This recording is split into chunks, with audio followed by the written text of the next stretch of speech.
You're tuned in to the Grit and Grow podcast.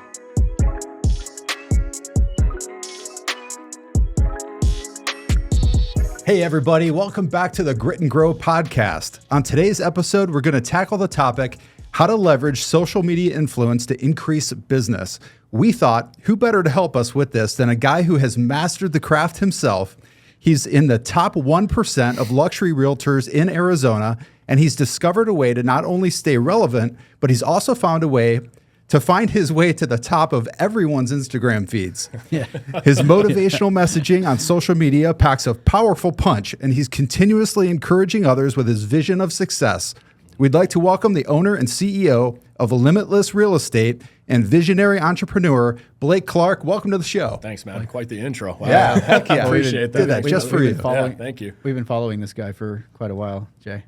We have. And, you've actually been on our board for probably about 9 months or so. Okay, cool. I'm like, somehow I've got to get this guy on our show. Yeah, man. And somehow here you are. Here it is. Plug to Justin Mercer. Justin, thanks for the intro again. We really appreciate you. Yeah, he's a great guy for sure.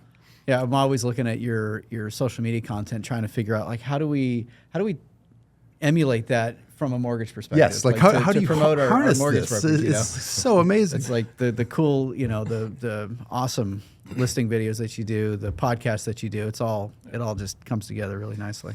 Yeah, just try to make it look interesting and fun, man. Real estate's not always the most sexy thing out there, but I try to make it look fun. I like to have fun with it, I think if you don't have fun, it's going to get really boring and monotonous over time. So I try to entertain myself, honestly. Yeah. That's what it is. It's consistent, but it's definitely fun. Yeah. So we definitely. So before we get into all that, I kind of wanted to just get into a little bit of your background. Like, what's your how did you get into this, and why did you choose real estate? Well, and real quickly also, Blake is owner CEO, so that's really why he's not just a real estate agent, a successful one, but he's also owner CEO, and that's why he's here. But I mean, tell us your background story. How did you? How far do we want to go? Childhood, or just how I got into real estate? So.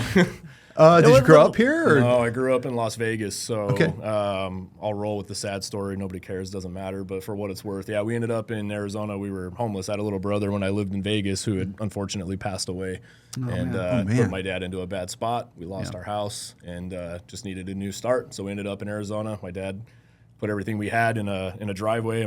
Still remember the day he put it up in the driveway. We sold everything, made like $500.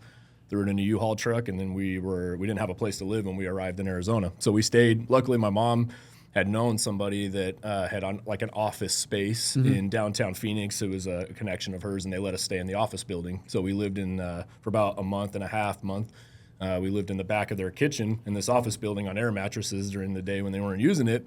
Dad ended up getting a job, finally landed one. We rented a property in South Phoenix, kind of Levine, South Phoenix area. And we didn't know South Phoenix was South Phoenix at the time. Okay.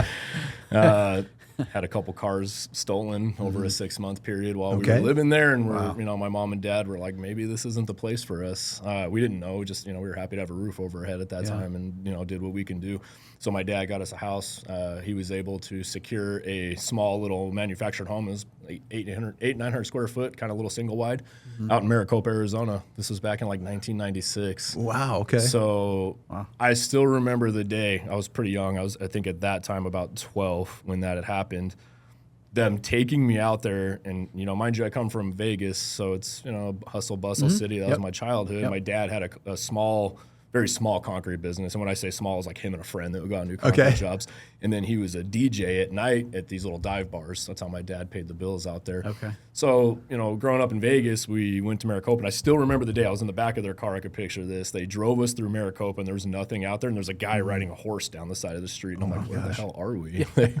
And so that's where I ended up at. Graduated high school out there. 2003. I think there was like 32 kids in my graduating class. It's pretty quiet out there. Very quiet. It's bigger now. A little bit bigger now. 2003 when the economy started, the housing market back then really got its wind right before the crash. They started building a lot out there, and Rancho El Dorado was the first subdivision, and that was kind of getting completed right about the time I graduated. So, yeah. Sounds like your dad really kind of lived out the grit and grind. Yeah. He taught me work ethic, man. I still remember. Is he still with you? Yeah, he's with me. He lives up in Oregon now, but I still remember being a kid and looking out the window, and he was that guy that was like sun up to sundown, and used to smoke cigarettes, and I remember being a kid, and I'd hear his truck. He had an old diesel that would start up, and I'd look out the window in the morning, and you just see the cigarette cherry in the dark as he's loading his tools up and heading out. And I'd see him at night. Hardworking guy. Yeah, taught me work ethic for sure. And now you're a family man yourself. Yeah, 3 kids, wife. Yeah. 16-year-old daughter, 15-year-old son, 10-year-old daughter. That's exactly where we're at. Yeah, yep. Yeah, a lot of fun. And you're in the East Valley. Yeah, the East I Valley live in Queen area? Creek. Yeah, so Yeah. got out of Maricopa 2003. Just wasn't for me. Small town, and at that time I was doing construction and underground utilities. I got my first job. I actually started working when I was 12 out there. Small glider ride operation, washing airplanes after school. Cool. Oh, cool. I'd get off school bus would drop me off, and then I'd work there from about 3 to 5:30 at night, and then my dad would pick me up on his way home. Okay. And then I worked on the weekends out there. So I've been working since I was 12 out there.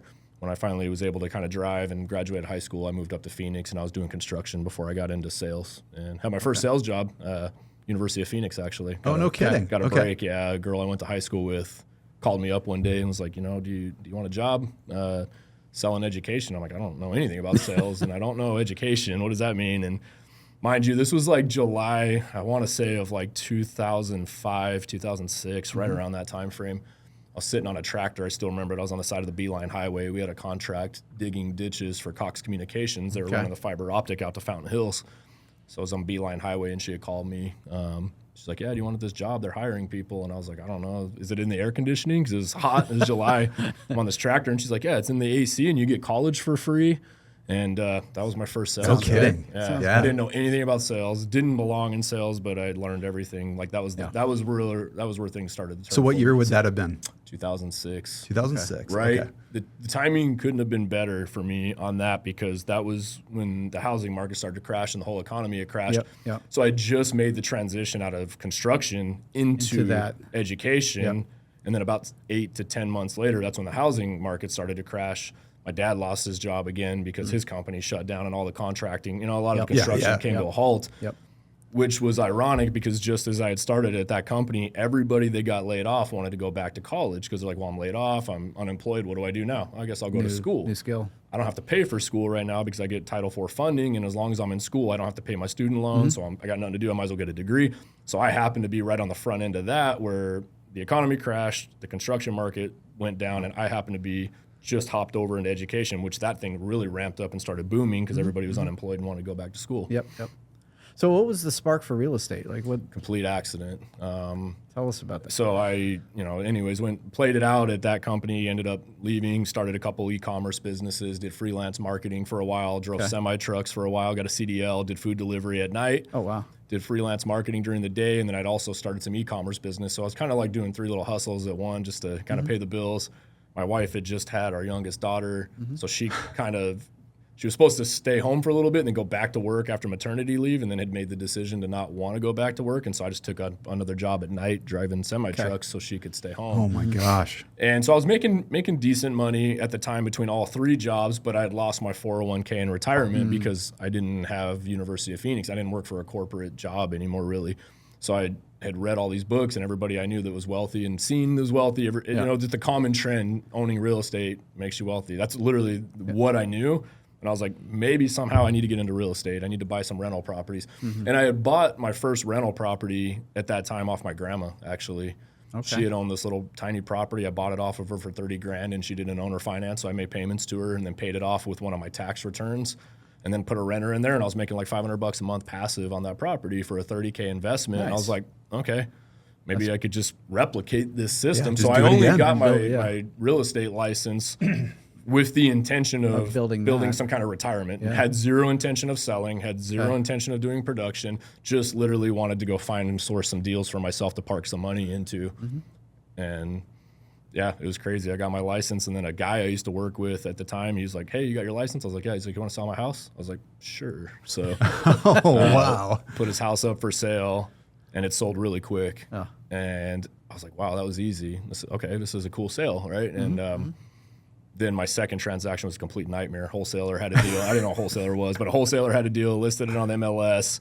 one of the owners was literally, I went from the highest of high, like this is amazing, super easy. Okay, I love real estate. To never mind, I hate this business. I'm out. I'm never going to sell another property again. And this is it. This is the real estate industry. We experienced that type of roller coaster in our business. Oh my gosh! So I went from like the most easy transaction to immediately followed up with like one of the hardest like deals. Yeah, and that's how I got into real estate. Seems like it's always there's a sprinkling of that, like maybe once or twice a year, where you just are like, oh my gosh. Well, when did you know you wanted to start your own group, your own company? Again, by accident. Everything I did, nothing. I wish I could tell you guys like I had this grand plan of getting into real estate and starting it. It all happened out of necessity. Yeah. So. Yeah.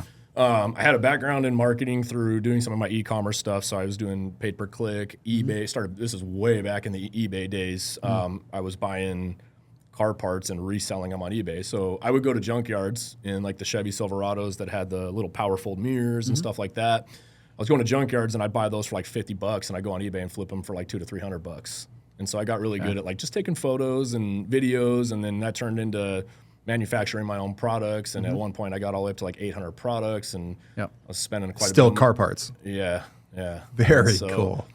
Just kind of white label branding stuff, and I got it, and then I moved off eBay and Amazon, moved into my own platforms, got into PPC campaigns, hired a mentor who taught me how to really scale, and we got up to doing almost $1 million a month in sales in e-commerce. Very cool. And so I took a lot of what I learned from e-commerce and just rolled that into real estate. I was like, hey, you can take really cool photos of properties, and then you could do like PPC campaigns, and you can utilize like Facebook groups and stuff. And this was 2015. Kind of like not as many agents at that time were really rolling into Facebook. Instagram wasn't really a thing back then as far as like marketing and brand building. So I was right on the front end of that. And so I started really like learning how to generate leads, and everybody's like, what the hell are you doing? And so I got pretty good. I didn't have a TC. I started off at a flat fee broker just because I was cheap. I was like, I want to save money. And so I went to this guy that ran his broker. By the way, I don't mean this in a negative way, because this guy was like the dawn of real estate, like did a bunch of sales. He'd been in the business 15 years. Anytime I needed something, like he totally helped me. But he had been in the business for 15 years, and he got into it prior to social media marketing. He just built his by good old, marketing and, good old networking and things like that. So, but he ran it out of his house. Had no transaction coordinators, no nothing. Like basically, and I would do a file, and he would give me a piece of paper, and he's like, write out all the deals and fax it to me or bring it to my house. That's what I did my first 2 years in real estate. Wow. I didn't know what a transaction coordinator was. I didn't know what a team was. I knew none of that. I just did some sales, did some deals.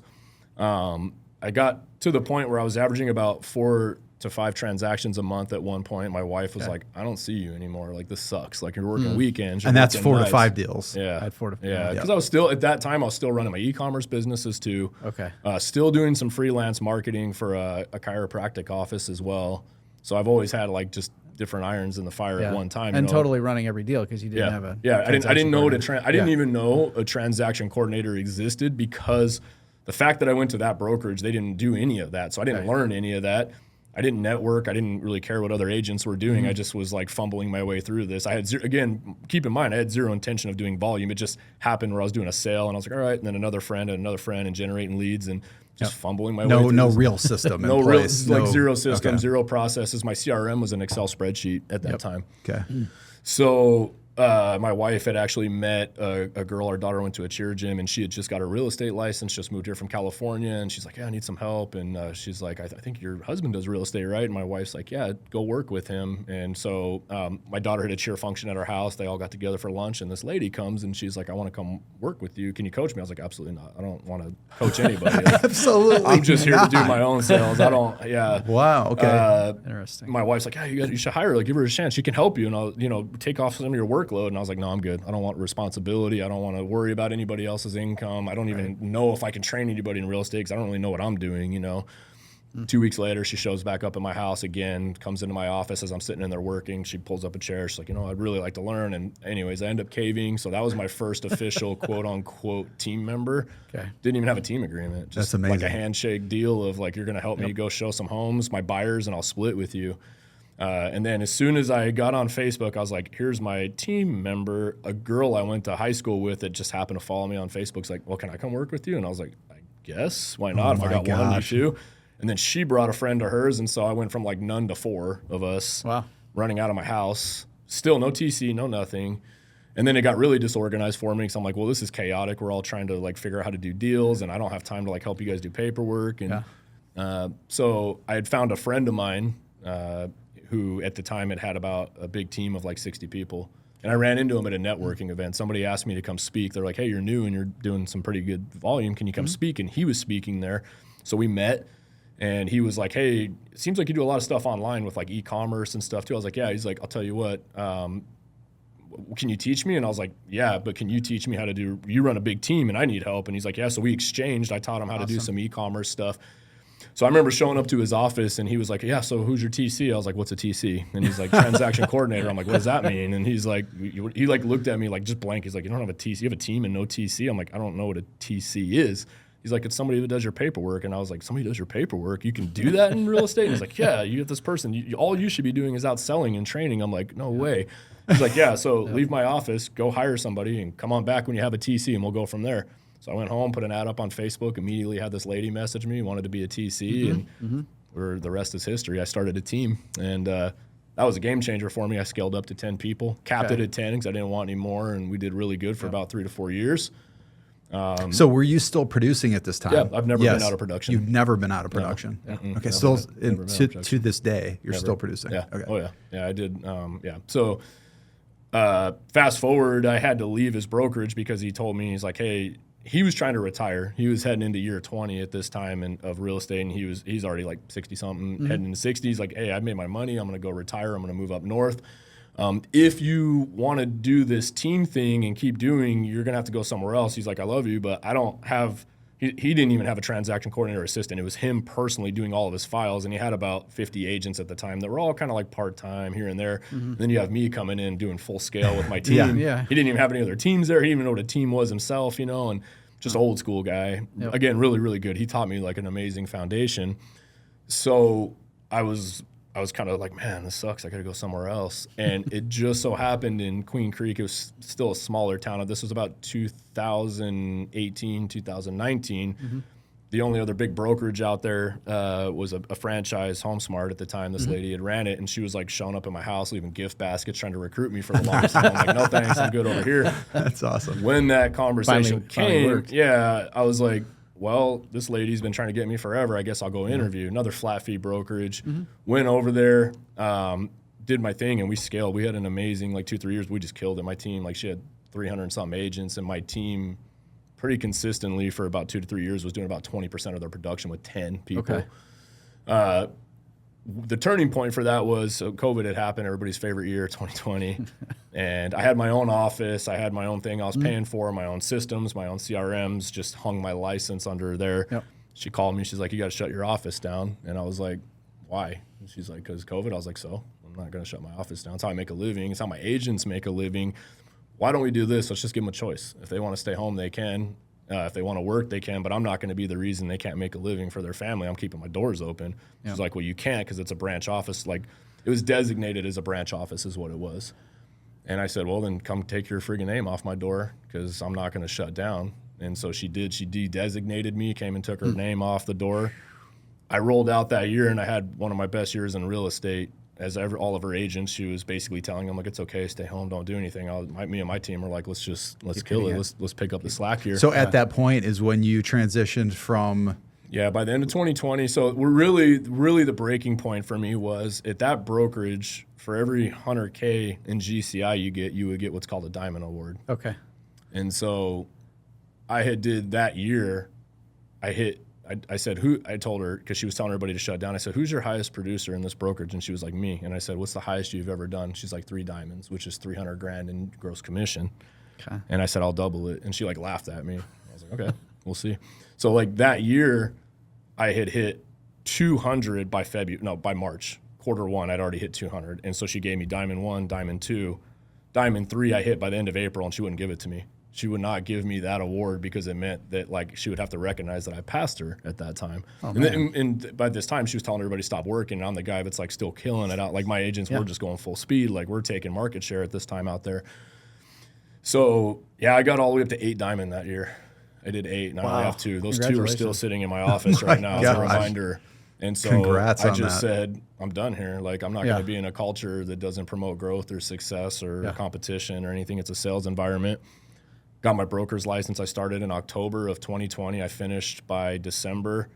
January, we submitted for our brokerage name. We got rejected like 5 times by ADRE because our name was like, we had a couple names that we were trying to go with, and they're like, oh, it's too close to this team name that's registered. We got kicked back. And ADRE would take like 20 days to reject. So you're not just fighting like company names, like broker names. You're actually, there's team names that you actually So like ADRE had this rule where it was right around that time. They're like, his team started really blowing up around 18, 19, and they were being the commissioner at that time. They were like, Judy Lowe, I think is who it was saying teams were too.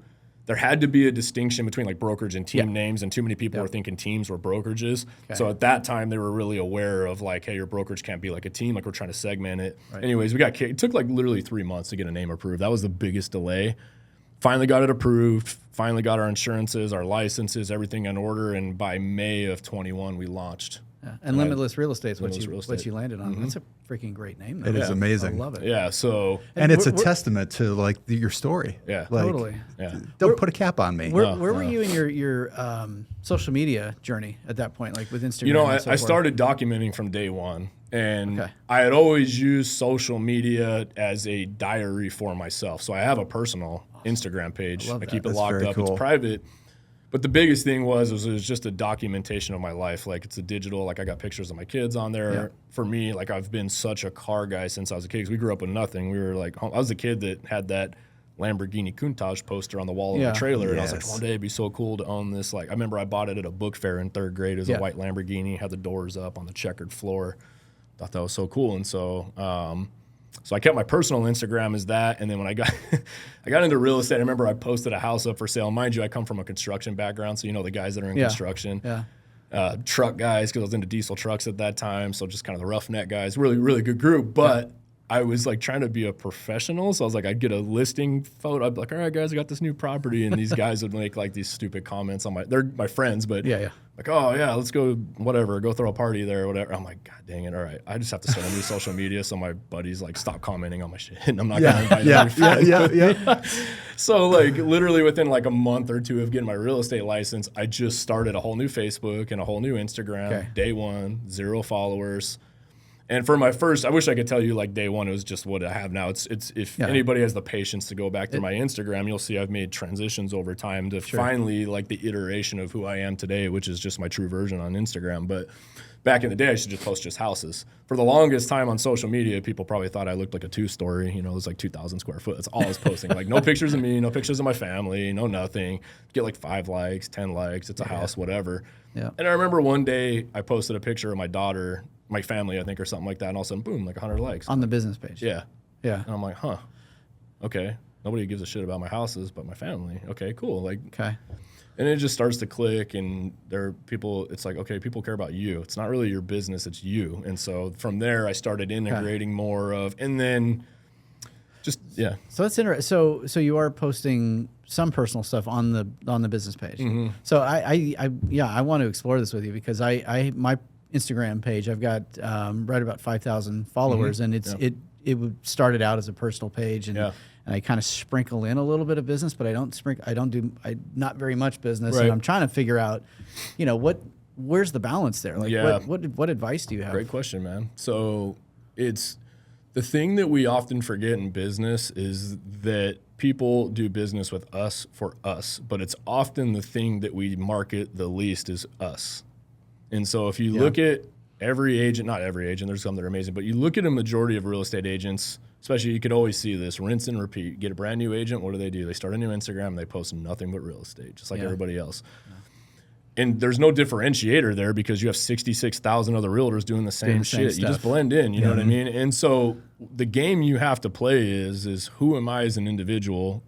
How much depth is there to me? What's the evolution of me? And by the way, these are subtle reminders of what I do for a living. Yeah. If Boy, is that interesting. So that's cool. Yeah, because I've always looked at social media as an opportunity to develop as part of the know, like, and trust process, whether it's agent partners or previous customers, for example. And but I've always been afraid to really kind of up the business posts. Yeah. I get So it. just to back up really quick. So you said you're to try to really figure out the evolution of you. Mm-hmm. So how would you advise someone to do that? It's easier said than done. So, and I do believe you have to earn this, by the way. I would not, here's the thing, like, you have to be willing to look like an idiot. That's all I could tell you.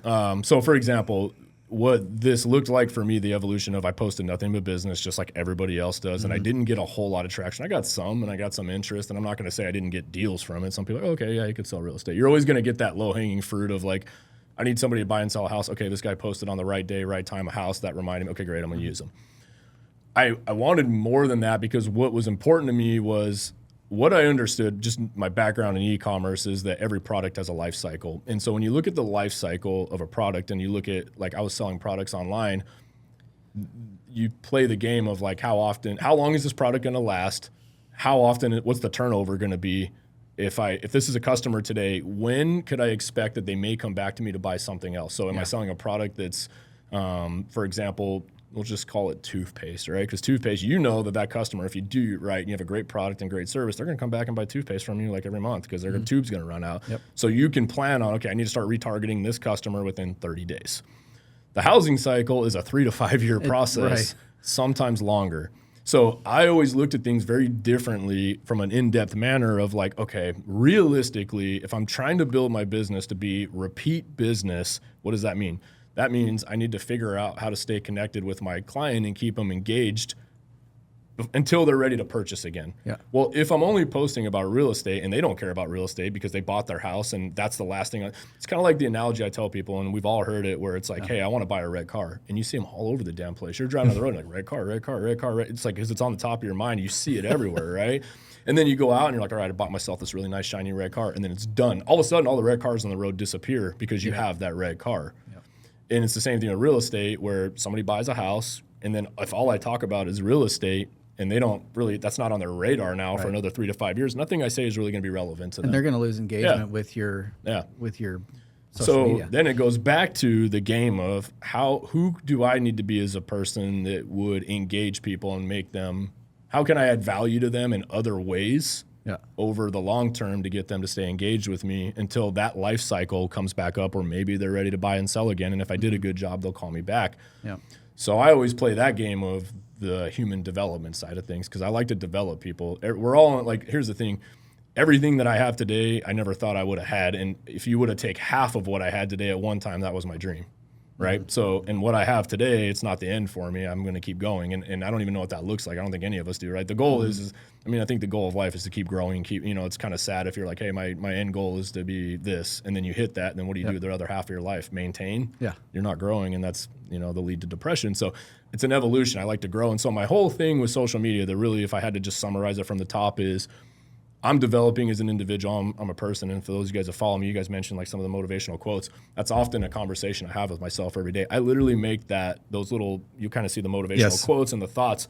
I'm at the gym. I just got done with a workout and I'm laying on a cryo chair as I write those out, and then I post it. You guys will notice most of the time those are being posted at about 6 a.m. It's just when I get done with my workout, and it's the thoughts I have in my head that day that I try to share with other entrepreneurs. So I know that people that buy houses, they don't care about houses, but I know that they're living life just like I am. I know they're trying to develop and grow just like I am. I know that they probably want to see success at some level. And I know that if they're an entrepreneur, they're getting their face kicked in every day like I am. And sometimes it's okay. It's okay. Yeah. You know what I mean? Like not everything every day is supposed to feel okay. And sometimes that hard stuff's going to help you grow. So that's why I share a lot of that stuff, is to keep them engaged and let them know that, hey, you're on the journey with me. I'm right there with you doing it too. So Instagram, YouTube. Yeah. Like, I don't know. You have a channel, but I have a channel. Clearly you've spent most of your time building your Instagram, your social media following. Yeah. Like, how do you see YouTube fitting into? I don't. Your business, Here's the thing. Like, everything works if you do it enough. Like everything, right? I'm sure you could advertise. You could advertise in the newspaper enough, and you would see success at it. My personality is I'm very one-tracked, right? So I don't. This is just me. Some people they have a much different mindset. They can multitask like crazy. For me, I found that when I try to do too much, it's almost like when you think about like a garden hose and you have a nozzle on it and you're trying to like clean this area and you put it on the mist. it's just going to get the area wet, but it's not really going to pressure and clean that area. Yeah, you're touching a huge surface area, but you're just drizzling it with a little bit of everything. Where when you turn that nozzle and you put everything you have into that one section, it's going to clean the heck out of it, and you're going to literally, do some damage on the dirt there. If you use that analogy. And so like my energy is very much that and what I focus on every day. It's like, listen, because I tried that game. I've tried to be the master at this. Jack of all trades, master of none. Yeah. And here's the thing. So you would say, yes, focus on one platform. Yeah, if it works, like just go all in on it, right? Because here's the thing. How many people do we know out there? And I see this business is the worst, the shiny object, the shiny. I went to this conference and they told me YouTube. Well, I went to this conference and they told me Twitter. Well, I went to this conference and they told me open houses. And then you see the agent just every month doing something different. Or and doing here they are nothing 3 at years all. later and their results are still mediocre. And it's like, you're doing all this activity. You're so busy, but you have nothing to show for it at the end. And I'm like, if you took all of that and you just put it into one thing, like literally, if you just like, the only thing I'm going to do, I got an agent who's brand new, for example, came to me and I was like, what's your one thing? He's like, I'm going to do 100 open houses in 100 days straight. I won't miss a day. Love it. Dude's already got 2 listings in the first week. Right? He didn't put his focus on anything else. He's not focusing on Instagram, YouTube. He's like, I'm going to put all my focus in open houses 7 days a week for the next 100 days. I love it, dude. Go do it. And he's already seen success. Awesome. And that just goes to show the power of like, and again, what works. Like, here's the thing. If you're uncomfortable on social media, don't force yourself to do it unless you're committed to it. Because I see a lot of people dip their toes in it. Like, I'll do a post. And then they get frustrated. It doesn't work. No. And like, until you're posting 15, 20 stories a day, like you have to, again, if it's your lever for marketing, whatever that is, you better be all in and be one of the best. Whatever that is, right? Like if it's cold calls, if it's pay-per-click campaigns, if it's open houses, like whatever it is, you will win if you take everything else off the table and put your energy on that. Yeah. And then master that. And then when you master that, say, okay, now that I've got this up in cruise control and I've got a great system in place, let me take on one other thing now. Mine started out, truth be told, I started out in Facebook groups way before Instagram. My bread and butter was posting on Facebook and sharing links in Facebook groups. And I can, right now, like clockwork, doesn't matter what day of the week it is, I can pull 5 to 10 leads a day for free.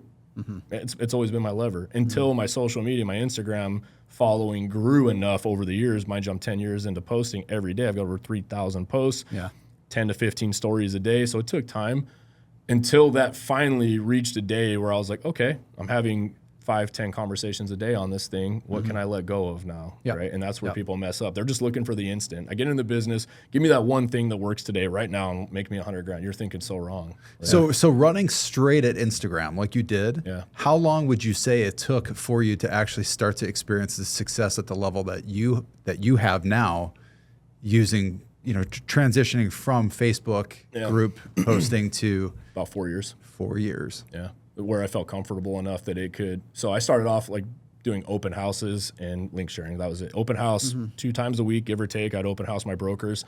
So were you link sharing just other open houses? Yeah. Pretty much? Okay. Yeah, I'd sit any open I could. I didn't have an office at that time, so I looked at open houses as my office to get out of the house. Had kids running around and stuff, and I'm like, I got like ADHD, and I had like these cool cars in the garage. I've always been a car guy, so I'm like, man, if I'm at home, I just want to go in the garage and play with cars all day and stuff. Like I'm a big kid, and so I was like, I have to have the self-discipline to take myself out of this environment. So my self-discipline was, let's just get yourself out of the house. You're going to go do 2, 3 open houses a week. Yeah. And while you're in that open house, you'll do link sharing, you'll make your calls, you'll do all of this stuff.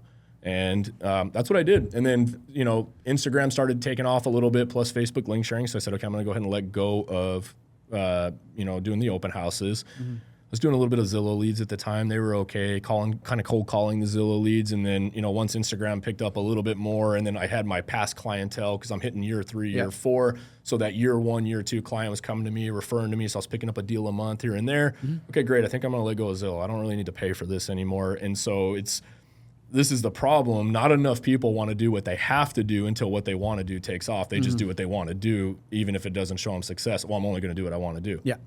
You got to do what you have to do until you're good enough and you're successful at it. And that's discipline. Yeah. I mean, that's the discipline I think that salespeople lack, right? It's just a long game. We're in such an instant gratification. I'm just such an old school thought process with that because, you look at everything. Like I was laughing the other day. I caught myself. I had bought like a car part.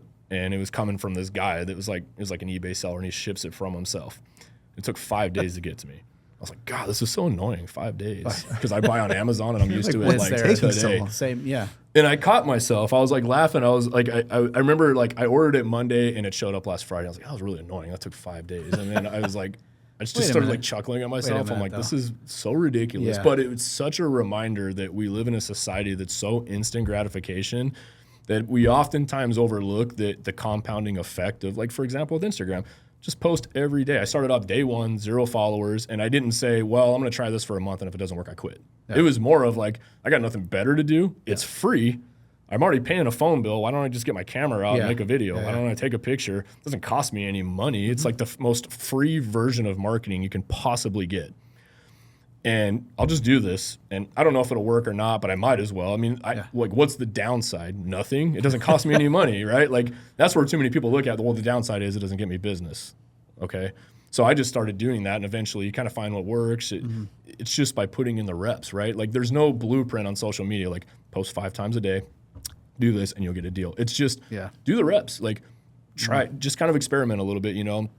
And that was the evolution of me, because what I found was, you know, some days I would be a little agitated with something in the industry. I'd see something I didn't like, or especially with like other agents, and I'd get my phone out while I'm driving and I just do a quick rant. And you're like, hey guys, I want to share something with you. Like, if you're an agent and you're like, I was being in a transaction and some agent pissed me off, right? And I'm like, if you're an agent and you're doing this, don't do this.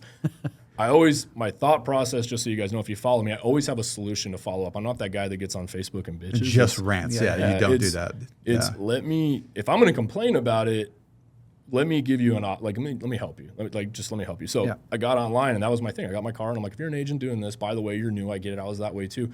Do this instead. I promise you'll see success. And then it started getting a little traction. Like, people start DMing me like, oh, that's awesome. Yeah, it's cool. Oh, I love that.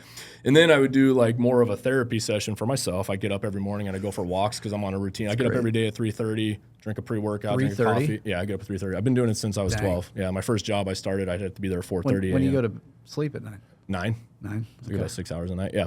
So I get up at 3:30. Very routine. Been doing this forever, right? Yeah. If you want consistent results, you have to do the same thing every day. So I get up at 3:30, drink coffee or my pre-workout, go for a hour-long walk or jog in the morning around my neighborhood, get about a mile to 2 miles in, walk my dogs, and then I would just get on my phone and, you know, do my morning motivation. Like, hey guys, this is what I got going on today. Hey, by the way, just try to add some value. And I started doing that so much that it'd be interesting, because I would not post for like a couple of days. I just didn't feel like it. I'll be honest. Like, I just woke up and I'm just enjoying the morning. I'm like, oh, my dogs are here. You know what? I'm just going to enjoy my sunset. And I get DMs that morning like, you okay? You didn't make a video today. And I'm like, okay, I guess people pay attention, you know? But that's just where it started. It all just falls in line. You just start to really see what works. You see what people enjoy. You fill out what you enjoy. And if you do enough of it, you'll organically find a pocket that works, but you're only going to find that through volume. Like, I could tell people today. So hey, how do you measure it? How do you know? I measure by conversation. I don't even measure. Like, here's the thing. I don't. Again, that's what I was hoping you were going to say. Real estate is such a long game. And this is the thing, by the way. I tell people, I'm like, you got to make 15, 20 stories. Oh, no. So the engagement isn't the like. It's the direct message or the conversation that is generated through the post. Think about this. This is where people pay attention to the wrong metric all day. So how many real estate agents are in the state of Arizona right now? Too many. Yeah, I agree. Like 60,000, 60 plus. How many loan officers are in the state of Arizona? 40 plus. Okay. So knowing that there's 60,000 agents, 40,000, what are the odds that somebody that is not in real estate knows a real estate agent? Really, really high. What are the odds that that person knows maybe 3 or 4 real estate agents? Yeah. Okay. Pretty high. So what happens is I make a post and I'm like, yeah, I just sold this property. Here's how I did it. Drop in my comment section if you want it to be you. Who's gonna do that? Because they're gonna be like, well, no, this my cousin who's a realtor I really don't want to use. They follow you, and if I comment, they're gonna see that. But if I'm in my stories and I'm like, hey, if you got any questions, like you guys will notice on all my videos, I'm like, just drop me a DM. I don't ever say drop a comment below, like, because nobody's gonna do that. Like, I wouldn't even do that if I have like. One of my family members is a doctor, right? And I'm like, hey, I need to go get a service done, like a doctor, right? And my sister, whatever, is a doctor. I'm like, I don't want to use her because she's kind of like part-time. This guy's like a full-time. I'm not going to be in this guy's stuff. My sister's going to be like, what are you doing? I'm a doctor. I'm your family member. I'm not going to throw that out in public. Yeah. So like that's great advice. The metric that I engage on that I track is how many conversations a day, how many DMs am I getting, and how many people am I engaging with. It could be. It doesn't even have to be real estate related. Just are they reaching out? Are they asking for advice? Do they like one of my cars? Am I hey offering tips in business? Like whatever it is. how many DMs a day do I get that I can respond to and just have I just like talking to people, right? You never know where it's going to lead to, but where does trust start? In a conversation. Yeah. But people post and pay attention to a like metric or a comment metric, like, I got one comment. I've got stuff all the time that gets like 2-3 comments, but I get like, I'll share that into, and I'll say, drop me a DM if you're interested, and I'll get like 8 messages on that. Who's more successful, the guy that got 2 comments on his post or the guy that got 8 conversations started? Yep. Nobody pays attention to that. I do. And so, it works. Yeah. So I spend a lot of time in stories because that's naturally, if you were to look at the social media, and by the way, if you look at Instagram, what do? They push your stories to the top. Totally. Right when you get to the top, you're in the top. Yeah. So if you're posting 15 times a day, see, if you post a story or a post 1 time a day and you do it in the morning, you're buried now, right? If that person's following 3,000 to 5,000 people and they're all posting 1 time a day, mathematically, it's impossible for your post to be seen by all of your followers. Yep. But if you're hitting 10 to 15 posts a day, like me, from 4 a.m. all the way to like 8 or 9 o'clock at night, I'm going to hit my audience across all hours of the day. One way or the other, you're going to see my stuff. So you're doing 10 to 15 a day. Yeah. Sometimes 20. That's prolific. And how many of those are stories? No, that's not posts. I do like 1 to 2 posts a day. That's 10 to 15 stories a day. 10 to 15 stories a day. I did one the other day. I had like 53 stories in one day. Mm-hmm. Wow. Yeah. It's all volume. So, committed. So back to business owner, entrepreneur. So one of the reasons I was asking about YouTube earlier is you did a video where it was here are 5 things to do if you want to fail. Yeah. And so, I mean, from the perspective of a successful real estate business owner, what are 2 or 3 things that you can think of that would be good advice for people who are thinking of maybe moving up from being a team leader to a business owner in real estate? Like, what are the top 2 or 3 things they could do to fail? I think number 1, have the wrong intention. This is my biggest qualm in real estate, and I'll be honest, this is one of the things I bite my lip on the most, is I look at an industry that has such a low barrier to entry, that has people that has such high hopes to succeed. Nobody gets into this business and is like, I hope I fail. Yeah. They all want to win. I want everybody to win. But the problem is that you have too many unqualified team leads being a team lead for the sake of their own benefit instead of doing it to help people. So what I mean by that is like, I lead from the front. I am the highest producer at my brokerage. Not to say like I don't want my agents to beat me, because I do. I've got some heavy hitters that work alongside me that trust me. Every day I wake up and I'm like, gotta get my ass in gear because this guy's gonna whoop me. He's one of my, and I've got some good people with me, right? And I love that because it keeps me hungry. But what I teach and what I show is all from practicality. I'm doing the volume. I'm doing the 5-6 transactions a month. I'm at my personal production right now. I think I'm at 20, almost 30 transactions. I got to go back and double.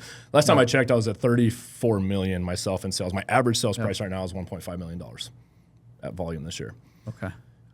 And I share everything about it, right? So undeniably, if an agent came to me and said, Blake, I want to learn how to do what you do, I can show you. You literally just have to, you just be my shadow. Get behind me in the morning, replicate my day, do what I do, and at some level, you're going to see success because I can undeniably show you the results. Yeah.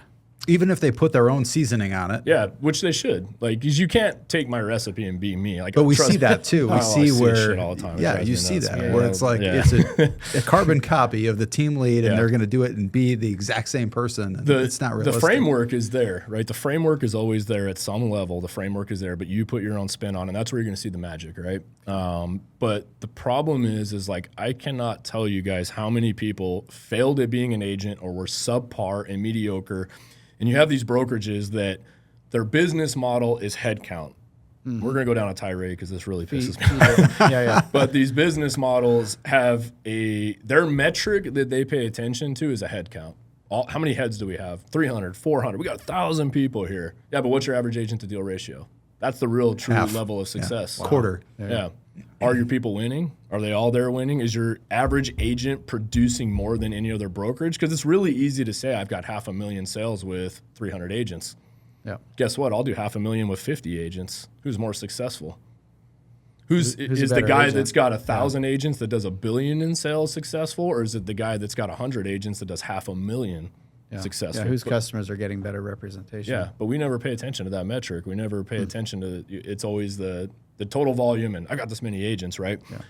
And then the way that these brokerages are, I'm not going to name names, but they're big ones right now. Their model is, okay, you're okay, you're mediocre at being an agent, but here's what we're going to do. We want you to be a team lead, and then we're going to slam every new person underneath you, and then we're going to give them a discount on their cap, because that way we as a brokerage don't have to deal with the training and the coaching. We're going to let you train that person, and we're going to incentivize them to learn from you by a cheaper split. And that's the evolution of real estate. And then we wonder why we have such a high failure rate, because we have people leading these people that can't even produce success. If a meteor came down and landed on top of their house, they'd still not, like, and that's my qualm with this business. And so I believe that, here's the thing, like, again, my path is, it's all through necessity. I've never got into this business and said, I'm going to lead real estate. I'm going to be a brokerage owner. I did it because I saw a hole in the business, and I saw that, like, this just isn't for me. And the way that these guys are doing it, whether that's from a team lead, whether that's from my previous broker, the way you're doing it, it's not right. Like, you're not successful. I'm going to go do this my way because my way is successful. And some teams would actually criticize you for continuing to wanting to lead. Yeah. In production, and like lead the team in production. Yeah. Why are you still why are you doing production? that? Why you do it? Why I do it is because I set the bar. Mm-hmm. If I take myself out of production and you take a multi-million-dollar, and by the way, I don't take any of my leads. My business is 100. I do paid traffic. We supply 800 to 900 leads a month. I literally go, you can go on my Facebook right now and verify, and I'll say, for more details, click on this property. You'll see the link. And that link goes into my brokerage's pond account that all my agents get access to. Like, it doesn't even go into my name. I don't generate a single lead for myself. All of my business is so yours is all referral. All referral based, all social media on my own thing. Yeah. I don't even actively compete with my agents. I can't even tell you guys, I take that back. Twice in my career have I gone to a listing appointment where maybe one of my agents this was once happened when I was a team. One of my team members got called in, and then they called me, and I gave it to my team by default. I said, you take this, because I'm not going to cry over one deal. It's not going to break my business. That one deal would mean more to that person that's just starting out to feed their family than it will to me. And then once as a brokerage owner, same thing. They called us in, and I was like, no, I'm good. You're going to get the same level of service because this person works directly with me on my brokerage, and I handed it off. Mm-hmm. You'll never, to this day, find a single agent that's ever been coached or trained by me raise their hand and say he took a deal from me. That's okay, awesome. And that just goes to show, like, you don't have to run a business that way. So to bring it full circle back, number one, I stay active production because I have to be able to teach my people what works. If I'm that guy that's like, okay, I'm out of production and I haven't sold, I haven't really been producing for the market changes so much. Like, you think about what we're doing today wouldn't have worked 3 years ago. And what was going 3 years ago wouldn't have worked. Like, it's constantly evolving. We went from multiple offers to, having to get creative with some of the deals to now, like, okay, how do we do something off market? Now we're doing seller finance on some of these transactions because it's like, all right, we got to push this multi-million-dollar deal across the line. And when rates are 7.2% or 7.5 on a jumbo, and we're talking a $3 million loan, I mean, that's a $8,000 to $10,000 swing on a mortgage for some of these people. Yeah. That could mean taking a $500,000 hit on the purchase price from my buyer. But what if they did a subject to a creative finance deal? That didn't matter 2-3 years ago, but it does now. So me being in active production, I can say, hey guys, this is what is working. We have a big group chat in my brokerage where I take every transaction I do, and I'll say, here's how I got the deal. Here's where it came from. Here's what I did with it. And I share, right? Yeah. And I set the bar. So if you take me out of production, who's the next bar? And I got some good agents in there and stuff like that. Okay. But why would I not set the bar? Why would I not say, hey, if I'm doing this, you guys can do this. Here's how I'm doing it every day. You work with me, you see me. And, the biggest differentiator, I'm in the office 7:30 a.m., you'll see my car in that parking lot. It's either me or my office manager. Generally, at the end of the day, it's me and maybe one other agent, but I just outwork you by volume of hours. It's not some secret thing, And so do you foster a totally in-person collaboration then? Absolutely. So, like, you got to come in. If you're going to be on this team, Absolutely. we want you here. Yeah, I mean, it's not, of course, they're 1099. I can't require them. Sure. But my philosophy is it's a people business. Yeah. Somehow in COVID in 2022, we got this philosophy that we do everything virtually. All these virtual brokerages popping up and stuff like that. And then the agent's been sold the dream that, hey, you can sit on your couch and just kind of do whatever and work your own hours and you'll be super successful. No, you won't. Because I don't see any of them doing it, right? If you statistically look at the numbers of the top producers in the state of Arizona, most of them have an office they go into, they collaborate, and they have a set daily routine where they take themselves out of their house. And this isn't for everybody. There's always going to be that exception. But statistically, on average, if you were to right now say, we're going to take the top 100 agents in the state of Arizona, and you divide them up and say who has a team and like goes into the office and has a team office and training, and who's a solo agent that just sits at home all day, it's like it's very evident of like where success lies in that. Yeah. And it's been done that way. We're always trying to reinvent the wheel when the wheel's not broken. Like, it's the craziest thing to me. So people do well together. They do. They do well collaborating face to face and working together. We believe that too. I've got an agent, really, really good guy. Funny story. This guy got me into real estate. He's been doing it longer than me. I was thinking about getting into it, and I talked to one of my good friends. We had a mutual friend I went to high school with, and he's like, oh, my buddy over here, he's in real estate. Give him a call. I call this guy up. I said, hey, you don't know me, but I'm friends with so-and-so. I think about getting into real estate, and you're an agent. And he's like, yeah, dude, I'd totally go for it. It's a good career, you know. And he was doing okay at that time. I got into real estate and just blew up and stuff. And one day we're at the gym working out, and he sees me, and he's like, all right, dude, I don't think I can do it anymore. I think I'm going to come over. He like fought coming over, and he's like, I'm going to be very honest. Like, and he's a good guy. He had to succumb to you, basically. Yeah, well, he basically was like, I kind of was hating on you a little bit because you started after me and you're just doing really good. And it happens. It's the way the business goes. It's just this really weird. Everybody's so competitive. Like, dude, set the ego down and just be like, I need help and let me go find the dude. Like, that has been the biggest hack in my career, is like, ever since I talked to you guys about earlier, like how I said, hey, I found that one guy and he helped me start a team. It's like, oh crap, like my business changed. I learned my lesson. Like when I went to start a brokerage, I went to a really good friend of mine. I was like, hey, I'm going to start a brokerage. He ran an indie brokerage.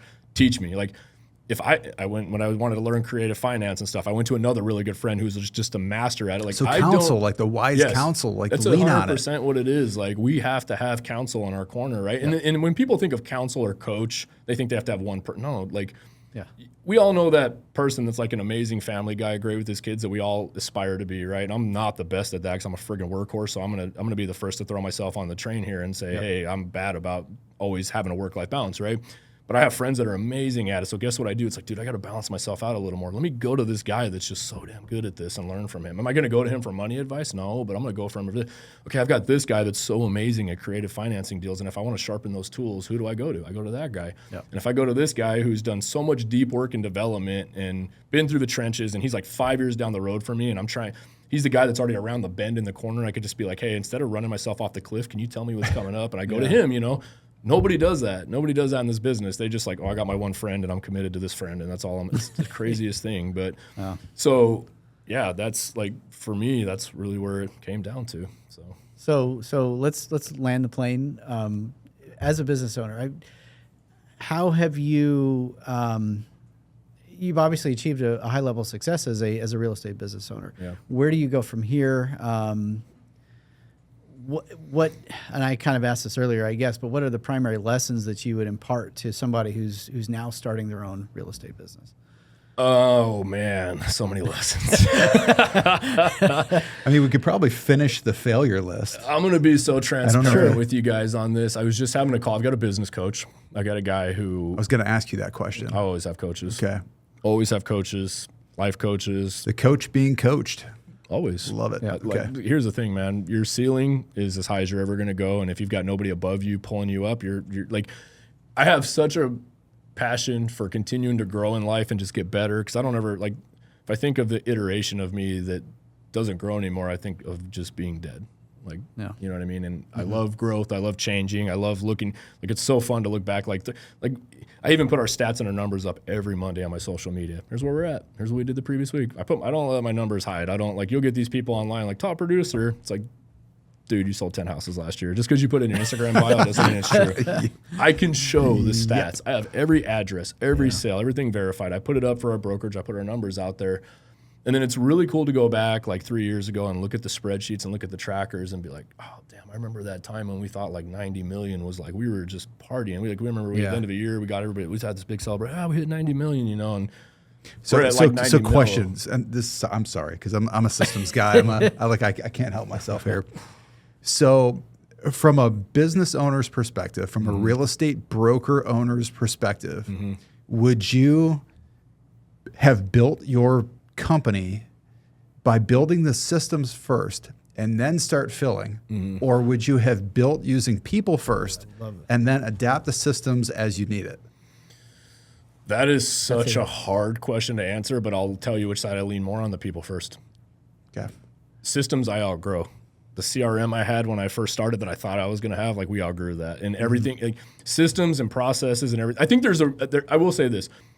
If there's anything you're going to do, have a great framework in place. One thing I was really bad about, getting stuff in writing. I've had team agreements where I got burned. You know what I mean? I've had people that I've helped and loaned money to, I got burned. I've had, even being a brand new agent, sucking at writing an offer, I've had to buy people refrigerators because I didn't pay attention to time. There's one lesson I've learned. If I had to say the one thing I would have done as far as like just have great things in writing.